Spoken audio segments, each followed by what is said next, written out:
Tata இன்னோவாக்கு clutch plate change பண்ணுறதுக்காக customer வெஹிக்கில் வந்து நம்மகிட்ட கொண்டு வந்திருந்தாங்க. ஃபர்ஸ்ட் வெஹிக்கில் வந்து லிஃப்ட் பண்ணிட்டு பாட்டம் சைடில் வரக்கூடிய ஒரு ஃப்ரேம் வந்து ரிமூவ் பண்ணோம். அதுக்கப்புறம் அதில் வரக்கூடிய ப்ரொப்பலர் ஷாஃப்ட்டை வந்து நம்ம ரிமூவ் பண்ணியிருந்தோம்.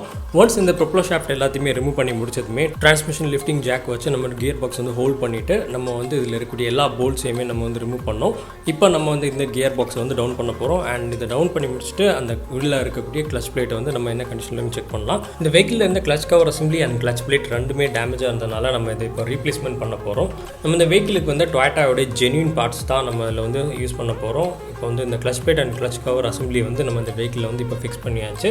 அண்ட் இதுக்கப்புறம் நம்ம இந்த வெஹிக்கிளில் வந்து கியர் பாக்ஸை வந்து ஃபிக்ஸ் பண்ணிட்டோம்னா இந்த ஒர்க் முடிஞ்சிடும். கன்னியாகுமரி டிஸ்ட்ரிக்ட் குலசேரத்தில் தான் எங்களுடைய காஸ் ஹவுசன் இருக்குது. எங்களுடைய காஸ் ஹவுசனில் car mechanical work, car AC work, engine deconstruction, vehicle insurance renewal and car scanning available. Follow us for more updates and visit CJ Motor Care for your car's house. Thank you.